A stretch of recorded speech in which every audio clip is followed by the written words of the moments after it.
West ইন্ডিজের বিপক্ষে প্রথম টি-20 জিতলেও লিটন দাসের ধারাবাহিক ব্যর্থতায় দুশ্চিন্তায় আছে বোর্ড, এমনটাই জানিয়েছেন প্রধান নির্বাচক গাজী আশরাফ হোসেন লিপু। বিজয় দিবস উপলক্ষে মিরপুরে এক প্রীতি ম্যাচ শেষে এসব কথা বলেন তিনি।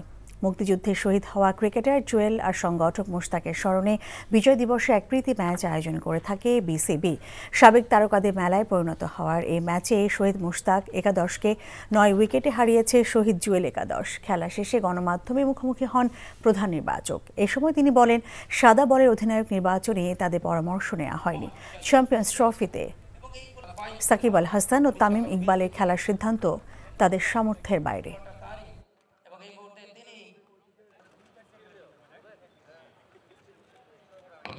লিটন দাসের কাছ থেকে যা প্রত্যাশা দল আশা করে যে কোয়ালিটির তিনি ব্যাটসম্যান, তিনি সাদা বলে ঠিক ততটা মোটেই ধারাবাহিক না। We are certainly concern about the way he is getting out. Near future যদি সেখানে কোনো কিছু মেরামতের প্রয়োজন হয়, মেরামতের জন্য কোচরা আছেন। আমাদের কাছ থেকে শুধু এ টিম এবং হাই পারফরমেন্স টিমের জন্য ক্যাপ্টেন ভাইস ক্যাপ্টেন রেকমেন্ডেশনটা চাওয়া হতো, বাট জাতীয় দলের জন্য আমি জয়েন করার পর থেকে অ্যাটলিস্ট বলতে পারি যে কখনো কোনো রিকমেন্ডেশন চাওয়া হয়নি।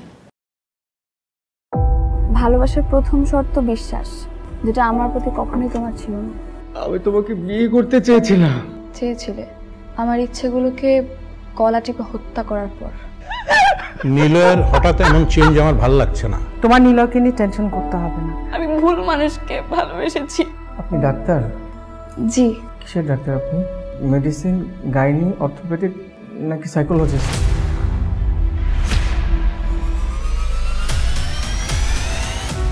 ভাইয়া খুব ইন্ট্রোভার্ট। ভাইয়াকে নেশার জগৎ থেকে ফিরিয়ে আনতে হবে। আমার মনে হয় কি তোমার রেগুলার অফিসে বসা উচিত। সব তোকে সামলাতে হবে। এরকম কেস না দিন দিন বেড়েই চলেছে। আপনি কি আমার উপর রেগে আছেন? পৃথিবীতে কারোর উপরে আমার তেমন কোনো রাগ নেই। নিলয় যেন কোনো রকম সিন ক্রিয়েট না করে। আপনি কি সব ভুলে থাকতে পেরেছেন? প্রেম এবং ভালোবাসা খুব পবিত্র, সস্তা কোনো কিছু না। আমি তোমাকে হারাতে চাইনি Preeti. Love is not enough in the world.